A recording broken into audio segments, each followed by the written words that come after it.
당신이 찾던 무서운 이야기 고비의 TV.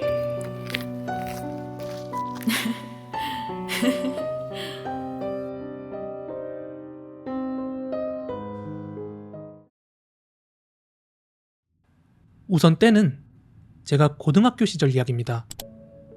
근데 여러분들이요, 귀신 중에 가장 무섭고 안 좋은 귀신이 웃고 있는 귀신? 그리고 춤추는 귀신이라는 말 들어보셨죠? 저는 고등학교 시절부터 20대 초반까지가 가장 귀신을 많이 봤을 때거든요. 그게 어느 정도였냐면, 저는 밤이면 무조건 밤에는 100% 귀신이 보여가지고 야자도 못했습니다. 그리고 밤에 조용한 길을 지나다 보면 그늘진 골목, 전봇대, 그리고 차 안에 보면은 귀신이 득실득실 하거든요. 그리고 20대 초반까지는 제가 그렇게 귀신을 많이 봤는데, 그 이후에는 제가 보지 않으려고, 의식하지 않으려고 정말 많이 노력을 해서 지금은 잘 보지 못하고 있습니다. 지금은 약간 촉이 좋은 정도? 그러던 때는 고3 때였습니다. 여느 고3들처럼 독서실을 등록해서 새벽 1~2시까지 공부하다가 집에 돌아가는 중이었어요.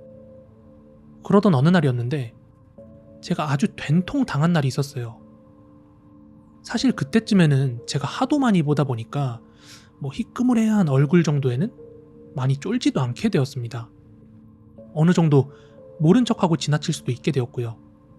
또 그래야 한다는 것도 본능적으로 알고 있었습니다. 너무 많이 보니까. 근데 귀신들 있잖아요. 보인다 해도 보이는 척 하면 절대 안 되는 거 아시죠? 이게 아무리 제가 안 본다고 안 보는 척 한다고 해도 이 따라오는 귀신들은 또 따라오거든요. 하물며 제가 보이는 걸 티냈을 때는 어떻겠어요. 아무튼 그날은 제가 어두운 사거리 귀퉁이 쪽을 돌다가 딱 눈이 마주쳐버린 거예요. 그 귀퉁이 앞에 지하방이 있었는데 그 지하방 베란다에서 가슴팍까지 내밀고 있는 한 귀신이랑 눈이 마주친 거거든요. 근데 이 귀신은 급이 다르다. 다른 귀신들과는 급이 다르다는 걸 눈을 마주치자마자 알 수 있었어요. 다른 귀신들은 뭔가 달처럼 은은하게 빛이 나는 정도인데 아주 시퍼렇게 빛이 나고 있는 거예요.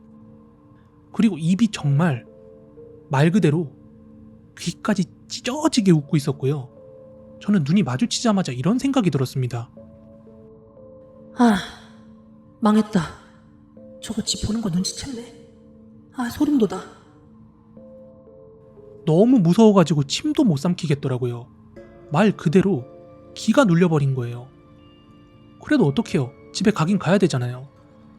그렇게 억지로 고개를 돌려서 발걸음을 옮기는 바로 그 순간 발목이 걸려 길에 자빠지고 말았습니다.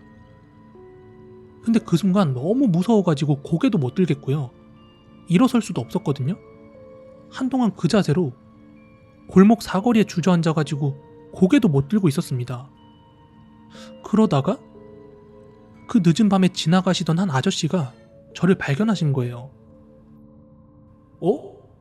학생, 거기서 뭐해?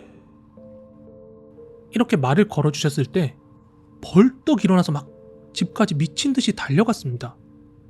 그리고 다음날 제가 교복을 입고 양말 신을 때 알게 됐어요.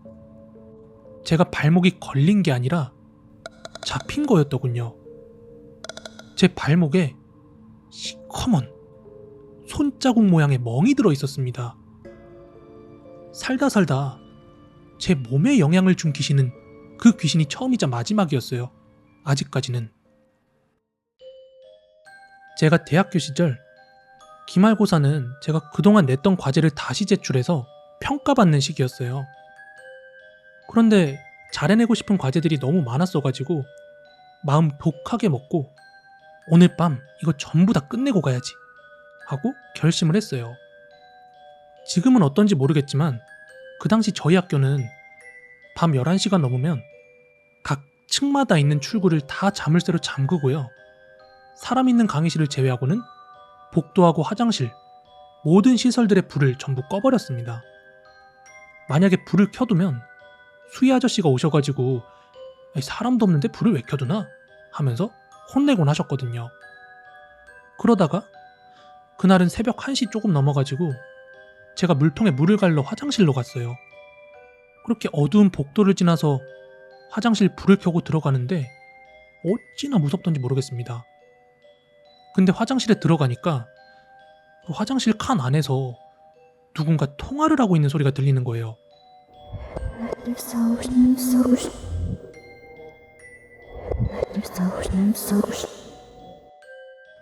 핸드폰 음량도 크게 해놨는지 그 폰 건너편에서 대답하는 소리까지 들리더라고요.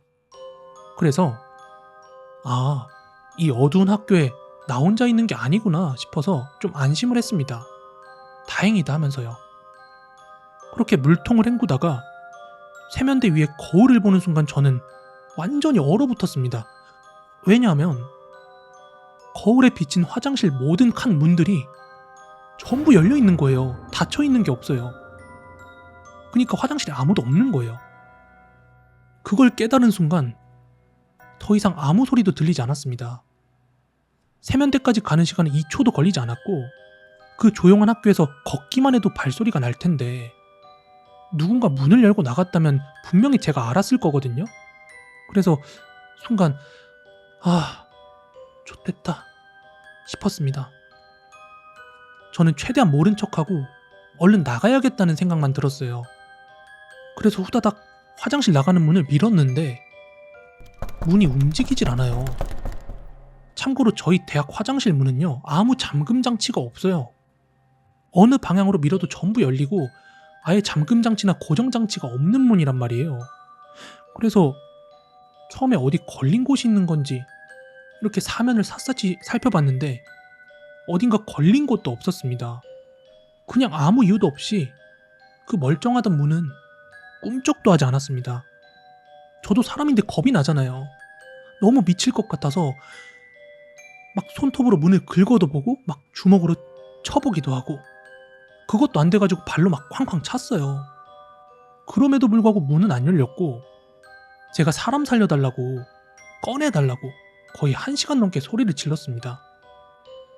저는 제가 있는 이 화장실 안에 사람이 아닌 뭔가가 함께 있는 게 너무나도 무서웠어요.